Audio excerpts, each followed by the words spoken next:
Hi everyone, welcome to ELI, the place where you get your daily dose of inspiration for entrepreneurship. And today we have with us Mr. Krishna Kumar, who is the co-founder and CEO of GreenPepper, a consulting firm which helps technology companies to build better teams. Krishna has attended University of Calicut for MBA, and Krishna had worked for over 3 years with companies like ICFI Group and Airtel uh, before starting his own venture called GreenPepper in 2007. Hi Krishna, welcome to Entrepreneur Lounge of India. Glad to be part of this, Priya. I mean, great. Thank you so much for inviting me. Krishna, I would request you to introduce yourself to our audience, please. Great. So, I've been an entrepreneur for almost 13 years, especially in the consulting services. So, I don't know whether I can call myself as an entrepreneur in the pure sense of things because entrepreneurs are risk takers. Consultants actually help entrepreneurs and investors, CEOs, and leaders to solve their organizational problems. Hmm. So as this journey evolved, I've realized certain things that it's important to know each one of these leadership um, to look at what we can learn from them, right? Hmm. So learning has been the core of my journey. So if you ask me what was my journey all about, is it about financially investing into a lot of things, or is it into building things, or is it into starting new ventures?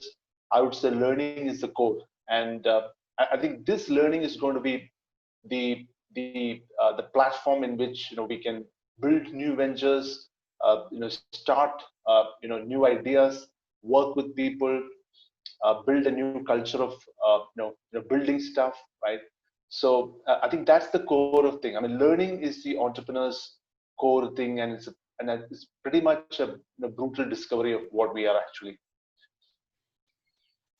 And So just to give a glimpse of what my company is into, so GreenPepper is into multiple areas. As of now, I mean, started as a technology hiring company, and then we have built digital services teams, primarily focused on the UI and UX of the web, and also the B2B content marketing side. Plus, we also started a venture on video marketing, which is called the Jump Frog. And also been experimenting with certain ideas with some very passionate kind of people. So I've always been a great fan of experimenting with ideas with passionate people for the reason that opportunity of working with passionate people is going to make our lives better, is going to make our learning sharper, and also help me in terms of working with bigger clients, challenging projects, and also in the process growing. So this is the whole philosophy of uh, my entrepreneurial journey. I mean, I would say. right. So, not very long ago, we had another entrepreneur who is also into hiring industry, and he's implementing some cutting edge technology into the hiring process. So we had a discussion on how AI and other sort of technologies are impacting the hiring industry. So would like to hear your view on that. What is happening around, and what are the next things we are gonna see when it comes to hiring and technology? Right. Absolutely. Hiring has evolved over a period of time. When we started hiring, it was like a pretty much a manual process where we talk to candidates on phone, source the resumes from different portals like Naukri, LinkedIn, Monster, and try to talk to them, have conversations with them, validate them, based on the skills and job descriptions, and then try to match with the client requirements. So this is pretty much a manual process. And even now, there are many companies who are following the manual process pretty much. The reason being, it has become much more difficult for companies to get people right now. Looking at talented people moving away from large companies, they want to do them stuff themselves. I mean, they want to build products themselves. They sometimes prefer to work with small teams, and so these are reasons, like in the talent market dynamics, which really make hiring a difficult process in itself, right? So if you look at just like the matchmaking process, like the talent matching with the demand from the companies, and talent is very impatient nowadays. I mean, and they are sometimes they get a lot of opportunities, so it has become more human, but the processes have become more automated, right? The sourcing, the way in which you can select the candidates from a large pool of database, and selecting based on certain filters, these have become more sophisticated with the use of AI, with the use of new tools. But ultimately, what happens is, when you come on board, like on a virtual hiring platform, say like on a Zoom or on a Skype for a call, is ultimately human activity, right? The human to human connection is required. The hiring manager or the line manager, need to know who the candidate is, because he's going to ultimately work with this candidate. And as a team, it's important to know the behavioral as well as the skills, fitment with the team. So it's both. It's automation. It's human connection. Right. I'll dive I'll dive a bit deeper into this aspect of technology in hiring. So there are two types of technologies in place when it comes to hiring. One is the enabler technology. For example, uh, the Zoom or Google Hangout, which is making hiring more smoother, or which is facilitating the human aspect of hiring. Then there is another set of technology which is about automation. Like we are shortlisting resumes based on algorithms. For example, one algorithm will look for keywords, and we will discard those candidates which do not match a certain keyword. How effective is that particular technology when it comes to hiring? How effective is automation when it comes to hiring? I think in my last discussion with the other co-founder who is into hiring, I think I heard a very interesting perspective that candidates are not liking the kind of automation in place. So what is your view on that?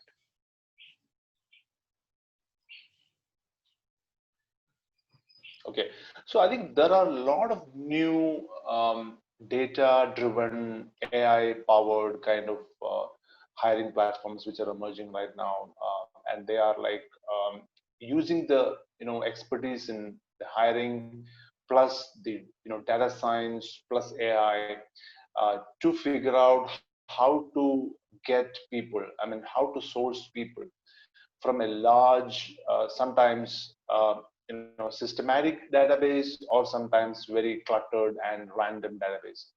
So the one advantage is like the accumulation of profiles in platforms. For example, it could be LinkedIn, or it could be GitHub, or Stack Overflow, or sometimes HackerEarth, or platforms like that have profiles of candidates who are like programmers or architects, who are like business analysts, or people like men who can work on new ideas and new products.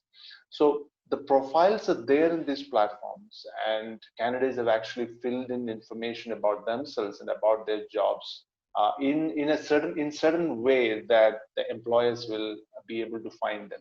So what these platforms are doing is to study the behavior of the way in which the resumes are prepared, the language in which the resume is done, to figure out the depth of these skills which each is claiming to be in the resume.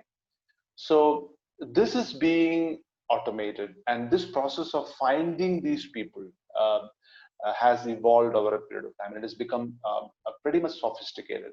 But the biggest challenge here is that most of the clients do not have. I mean, when I say most of the clients, it's like startups, bootstrap companies, small companies, medium-sized companies.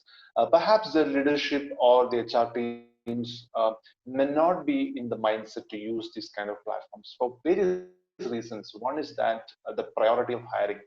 The other could be that they know that it's going to be very different kind of a process. So they always try to bet on um, proven methods of hiring. So every organization has actually figured out certain proven methods of hiring, and they do not want to, you know, break that pattern and do something different. So that's the advantage of new companies. So new companies, startups, or technology companies, who start with a fresh mindset, they can experiment these tools and figure out people who are far away, who are outside the network, who are absolutely new for the platform. So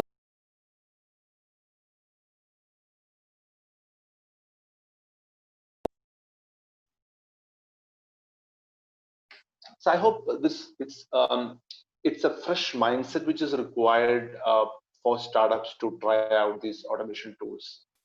Whereas the small, medium companies who are already in the market is always behind the proven methods of hiring. Hmm, hmm, hmm. So let me give you a real life example. So there is this job portal called InstaHire, and I tried applying for a job in that particular platform. And when I go to the job description, I see it's a very relevant role for me. But the InstaHire platform says that I am not fit for that role. I am not the suitable candidate. So I don't know what algorithm they are using to you know find out whether I am suitable or not. But as a human, I can see it's a perfect job for me. But the algorithm is saying it is not. Uh, don't you think it is not how automation should be used? What is your thought on that? So if you look at any such platforms like InstaHire, who designs these platforms? So algorithm is not created by itself. Algorithm is created by a set of parameters given by the humans. So if people who have designed the platform have certain specific filters, uncompromisable filters, sometimes compromisable filters to work on, and through this process, so I would say any sort of hiring is not a selection process. It's more of an elimination process. So if the algorithm has designed an elimination process brutally, then the filters will be tougher. The keywords will be matched with more and more things to figure out whether it is like consistent, and also would like to know how deep the skills are based on the other facts and information which is in the resume. So I would say it's all set by humans, it's set by developers, it's set by teams who feel that this is more like a time saving exercise for many hiring companies than a resume accumulation exercise. So it's two ways of looking at this. One is time saving exercise where you have to do elimination, right? The other way of looking at it is like getting a lot of resumes and going through that and then figuring out whether you have the talent available in that set of things, right? So these are platforms which are created for elimination more than selection, because selection is finally done by humans through their intuition, through their judgment, through their understanding of what kind of people have been successful with the company. Right. I think that is a very interesting perspective you shared. Now we will be back to our regular course of questions. Would like to know, when did you think of starting your own venture, and how did that process happen? You quit your job and start on your own. How did you convince your family that you are gonna do it? Uh, can you share things on that? So, well, I was working with a couple of companies. One, like you said, the IC Fair University briefly, then with the Mafoy, group, and then of course with Airtel. And these were like very short stints. I would say, like I worked with all the three companies for almost 4 years. And by 4 years, I kind of figured out that corporate kind of structures are not allowing people to be creative in themselves. Corporate structures sometimes do not. I mean, I'm talking about 2007 kind of period of time, but nowadays companies are much more open in terms of ideas, innovation, new practices. But in 2007, companies were run more like structured, more disciplined, more linear kind of a model. And I was like impatient about that kind of a corporate structure, and then tried to figure out like what I can do. And then of course, my old colleagues and couple of great connections, came together and thought like, can we do something new, in the probably in the same model, but in a new way, right? We do. Hmm. I mean, the excitement of doing things in the way we want is something which is, I think encouraging for many entrepreneurs, right? So Hmm. entrepreneurship is also about freedom. It's also about risk taking. It's also about sacrificing certain things which you don't get. I mean, which you probably get in a corporate job. So imagine, I would say, like when I was with companies like Airtel and Mahou, I mean, we used to enjoy certain perks and certain benefits, which for in the initial 2-3 years of my entrepreneurial journey was completely a new. I mean, not available for me until we had to make that happen, right? So as an entrepreneur, we create things.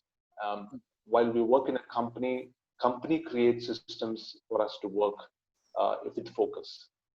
So this idea of doing things innovatively, the things the way we want, with freedom, and at the same time, building a team who can work with us, working with them, using their skills, leveraging on that, leveraging on the market connections. So that was the fun of starting the venture like this. So that was way back in 2007, and I would never compare the stage of 2007 with right now, because things have completely changed. I would not say change is drastically transformed. The world itself has. So I'm not comparing that period with right now, but the inherent nature of an entrepreneur is to do something new and the way we want, how it should be done, right? How did your family react to it, and did you have the financial runway to pursue this? So in terms of the family, I think my family always used to support me in my entrepreneurial ventures, though they have certain moments of skepticism. So every family will have skeptical moments. Sometimes they are like, they go through an euphoric moment, like, they feel, oh, things are happening as euphoria. There is skepticism. There is absolutely gloomy times as well. So it's like I would say every entrepreneur goes through that roller coaster ride of depression to anxiety to huge level of excitement to happiness to sometimes doubt, self-doubt. So I think emotional resilience is what actually every entrepreneur must have to deal with these kind of situations. And I'm sure if you have a good support from the family, that's going to help you. And moreover, as an entrepreneur, we are also salespeople, right? Basically, every entrepreneur needs to be a salesperson. When I say salesperson, it's not that you're selling a product or service. It's also about selling your idea, selling your confidence, selling hope to people around you, so that they feel that this person is on to something, is committed to a mission, and is also doing things which can possibly become big. So that hope, that optimism, sometimes the way in which we commit to ourselves to the purpose, all these things inspire the family members. And I'm sure we all should do that, because keeping them in the dark might not help you to go a long run journey. So we have to inform them if there is a problem. If there is a good news, we have to inform them. So keep informing them about what's happening, what's going around you, and that can make your family be part of your business. Like, even though they are not shareholders, they're like the stakeholders, the emotional stakeholders of your business. So I got 100% support from my family, and I'm really happy about that. And how about finances? On the finances side of things, when we started, one of the reputed investors, came in and supported, I mean, quite unconditionally, um, to put together these resources, right? So his mission was to build a team who can self-sustain, who can work with self-respect, who can do some good job in terms of whatever area you're working into. So the intention was to create a good team, sustain a business model, and work with smart people. So I think that all worked pretty well for all the stakeholders for some point of time. So that's the motivation, right? So when we work with the right kind of people, the right kind of energies come into place. Most of the people try to push the agenda, right? So the point is, like, you cannot push the agenda. You just have to follow your heart, go with the flow, so that you know uh, we do the right thing at the right point in time, right? So if you create a calendar and say, I want to be an entrepreneur today, this month, next month I want to make this, day after, I mean, such things won't work. I mean, it comes in, I mean, deep from within. I mean, I appreciate the way you did it. Like last 20 days, you put together speakers. So action speaks. The action is the first step for entrepreneurship. It is not just about having a big plan in mind and then going behind it. I mean, you can always plan for big stuff, but you have to start somewhere, right? So like Mark Cuban says, action heals everything. So if you have self-doubt, go act or go sell. It will remove your self-doubt. Mhm. Speaking of days and months, would like to know what was your first day into entrepreneurship like, and what was the first month like? How did you get your first customer? Yeah. Day one, I remember in 2007, I joined, my own company on 17th of August. And I remember on 16th of August, I decided that I will not sit in the office. We had a small office, and I thought, okay, if I start sitting in the office, that becomes a habit. And I want to build team, and I want to build teams, I want to build clients. So the first thing I remember, on 17th of August, I met um, you know, Navneet Nakra. I still remember his name, Navneet Nakra of Citibank. He was my first client when we started GreenPepper. And I remember going to his office and waiting for him for a brief period of time until he got free. And I said, this is my first day. And he was surprised. I said, okay, I have a mandate for you, and we're going to work together. So, and that relationship went on for almost 3 years till he got transferred to another location. And I know that he's doing well. So, I mean, this is the excitement of entrepreneurship. Like, I remember the day one, and I can tell you, like, day two, day three, probably, in different situations. So this was day one, and I went out. For example, we had an office boy, and in fact, the thing was like, he had a bike. So I went, with him to this bank, Citibank, and I asked him to have a tea, and then went to. So, I mean, it's not that we start everything at grand scale. We start everything at a level where uh, you just go and do it, and then figure out, and then find out what they say. And then I got a lot of feedback from these people: how to work, how to improvise the process, how to make sure the quality of the work has to happen. All these things are like coming from the client. So I have been in a work. I mean, I have been studying in a university of different talented clients who taught me how to do the business. So and I'm grateful for each one of them for teaching me the principles of doing business, the values, the quality, um, and amazing inputs while we work with them. So great. I mean, I love that question as well, because it recollected me to explain this first day at work, yeah, 13 years ago. Very interesting. Since you have told such a nice story about your first day, would like to know more about, how did you find your co-founders? How did you convince them to start something, a venture that you have been dreaming? How was it, and how did you recruit the team you have right now?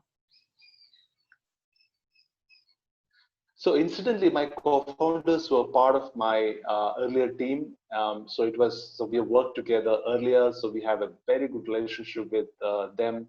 In fact, one of the co-founders still is with me. Her name is Nisha, and she's based in Bangalore right now, taking care of the Bangalore operations.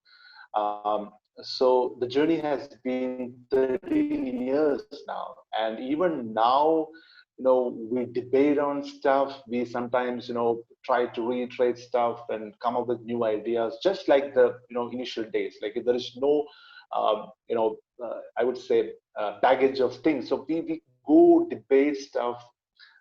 We, if something needs to be done, we look at the various sides of it, and then come up with ideas on how to do it, on hiring, on selecting, or possibly selecting the tools to work, or for that matter, working with clients.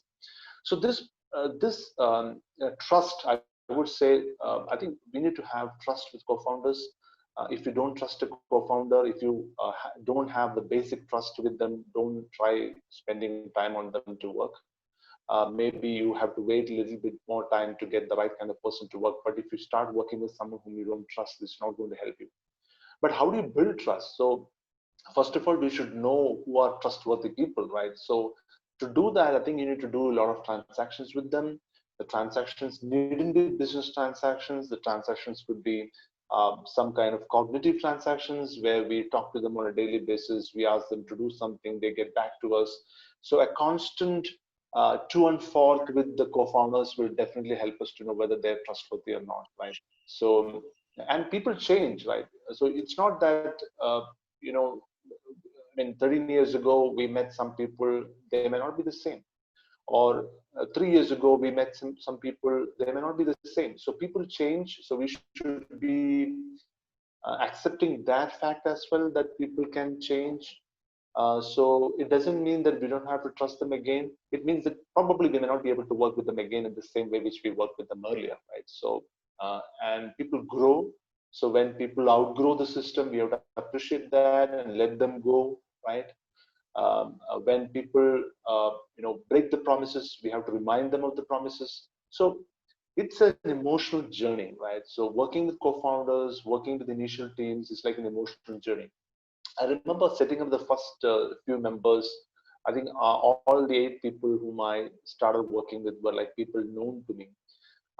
And that really helped me to set the agenda, set the tone, set the mission intact. And that really helped to kick off pretty much in a very, very informal, at the same time, friendly, assertive manner, right? So working with people whom you know have a double-edged thing. I mean, sometimes they may not take things seriously, but sometimes they can be a really good, support. What is your vision, Krishna? My vision is actually on education right now. So I've been thinking about education. I've been doing, self-learning a lot during the last 3-4 years. Using Udemy, Udacity, Coursera, EDX. In fact, in the last 50 days, I completed almost 35 courses in LinkedIn. So I would say I'm a massive open online freak, if there is something word like that. Well, the reason why I love this is like it just throws up, new areas, new avenues to you. um, and sometimes I do courses which is not related to my area at all. I'm doing a course on quantum cryptography, cybersecurity, machine learning, financial modeling. I mean, these are not areas which probably an HR guy must do, or uh, may not need for the matter of working. But what I want to do is right now is to challenge myself more, because I've reached a level where challenging myself will actually lead me somewhere which I can reach, because I see a lot of passionate learners around. So this is not just a self-motivated thing. This is also motivated by people whom I interact with. A lot of guys who in the tech world, they learn a lot of things every day. They try to catch up with. It's not. They're not in competition with the rest of the people. They are in competition with themselves. You are in competition with what you were yesterday. Than you're trying to compete with someone else of today. So I think this experience of learning through different massive open online courses actually give me a new vision of helping more and more people to go through the same process which I went through. Probably the process which I'm going through right now is to educate people to deal with the new world. So in 2010, you can manage with your management skills, leadership skills, sales skills. In 2020, you cannot do that. You need the same skills, plus you also need a variety of skills to connect together. Like most of people say, I mean, what are you? I'm a super generalist. I want to learn many topics so that I can connect each topic to each other and connect the dots, like, and then do something which was not there earlier. So Right now, entrepreneurs have the opportunity to connect various things and then create something absolutely new, which was not existing earlier.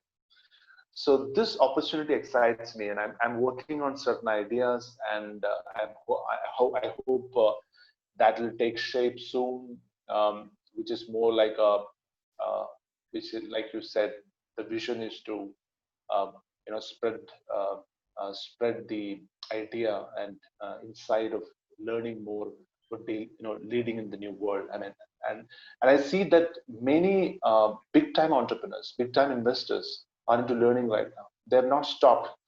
They have not stopped because they made some money. They have not stopped because they have some experience in certain areas. mm, They are not stopping. They are actually beginning. mm. So learning is like beginning a new journey. So I want more people to begin that journey. If you feel that okay, this is time to relax, I think it's time to start a new journey, right? So yeah, so that approximately that's the kind of thing which I want to achieve. Would like to know who is your role model in terms of entrepreneurship? Who inspires you? I think I've been reading a lot about many entrepreneurs, and I want to take the best from each one of them. So Sure. it's like a cocktail.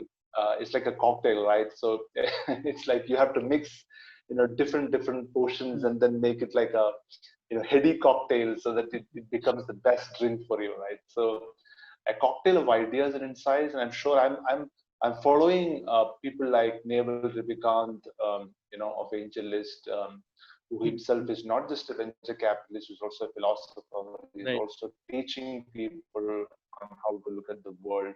So I'm Mm, a big fan of Naval Ravikant. And of course, in India, we have Kunal Shah, who writes about how to look at the business, how to look at the new world in a very philosophical, at the same time, very, very commonsensical perspective. And then we have the Ankur Warikoo, who's the mm, new content philosopher. I mean, there are exciting people around. And I'm sure that these people are coming up with the best ideas for entrepreneurs. And entrepreneurs need to feed their mind with ideas from these kind of people. Because maybe when you look around, you don't have much of inspiration. You don't have much of exciting things going around. But you connect yourself to the internet, you connect yourself to these kind of people. Now that gives you the fuel to do things which you thought you cannot do. So yeah, I mean, following these leaders make life much much better. mm. I think we are very short of time now. I'll just ask two more questions. One thing is the first question is how our audience can start their entrepreneurial journey.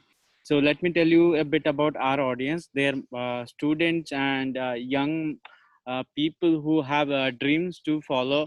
Their the, who want to build something of their own. How would you suggest them to start on the journey of entrepreneurship? Yeah. So there are two ways of starting. I would say it depends on how people look at it. One is you start and you learn on the way, right?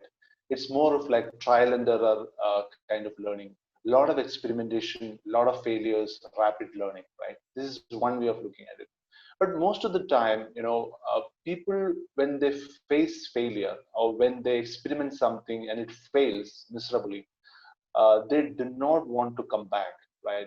They fail and they never bounce back, right? Hmm, hmm, So more of related to the emotional resilience part of it. So I would suggest, like, only 5% of the people actually can fail and come back. Rest of the 95% of the people would want how entrepreneurship really works. So that's why, just like an MBA program, like, which teaches you how to manage a business, how to lead a business, you need a boot camp for entrepreneurs to go through each process of starting up, launching a company, and building a team, working on a product, selling the product in the market, marketing the product, building PR around it, networking, meeting investors, again scaling, right? 0 to 1, 1 to 10, 10 to 100 scaling, right?